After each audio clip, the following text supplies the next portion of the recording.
একটি প্রোগ্রাম উপস্থিত আছেন বাংলাদেশ ফেডারেশনের জিলা প্রধান সম্মানিত সভাপতি জনাব মাওলানা জাহিদুল ইসলাম। আমি আপনার কাছে জানতে চাই, বাংলাদেশ শ্রমিক কল্যাণ ফেডারেশন যদি বাংলাদেশ জামাত ইসলাম ক্ষমতায় আসেন, তাহলে শ্রমিক কল্যাণ ফেডারেশন কী ভূমিকা পালন করবে?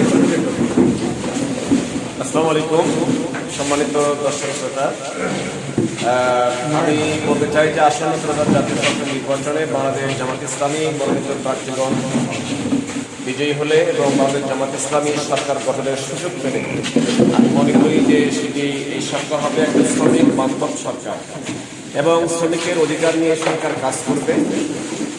যেটা আমাদের বাংলাদেশ শ্রমিক কল্যাণ ফেডারেশনের একটি স্লোগান রয়েছে, সেটি হলো যে শ্রমজীবী মানুষের অধিকার প্রতিষ্ঠায় ইসলামী মূল্যবোধ, শ্রমজীবী মানুষের অধিকার প্রতিষ্ঠায় ইসলামী মূল্যবোধের প্রতিষ্ঠার বিকল্প নেই।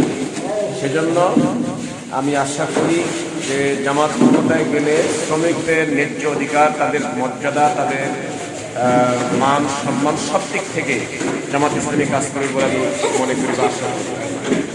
জি, আরেকটা প্রশ্ন করি, বাংলাদেশ শ্রমিক কল্যাণ ফেডারেশন ভালো কাজ চলতেছে, আমরা বুঝতে পারতেছি। আজকের এই প্রোগ্রাম থেকে আমরা বাংলাদেশ জামাত ইসলামের প্রার্থী মৌলানা আব্দুল সাত্তার, ওনার জনপ্রিয়তা সম্পর্কে যে আমরা টোটাল ডোমার এবং ডিমলা নীলফামারী 1 আসনে আমরা যেটা লক্ষ্য করতেছি, টোটাল ডিমলা অধ্যক্ষ মৌলানা আব্দুল সাত্তার পক্ষে গণজোয়ার তৈরি হয়েছে।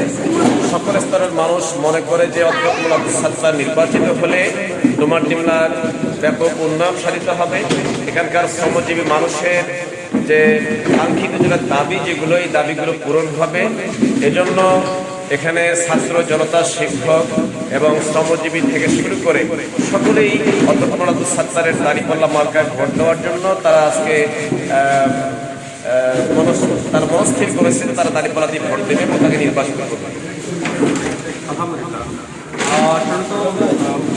আমরা ইতিমধ্যে শুনেছি ওনার কাছ থেকে, আমরা একটু সাধারণ ভাইদের কাছ থেকে জিজ্ঞাসা করবো ওনার মতামত। ঠিক আছে, আপনাদের জানতে চাই আগামী সংসদে জামাত ইসলাম বিজয় হবে ইনশাআল্লাহ। আচ্ছা, ইনশাআল্লাহ হবে, ইনশাআল্লাহ ইনশাআল্লাহ ইনশাআল্লাহ ইনশাআল্লাহ ইনশাআল্লাহ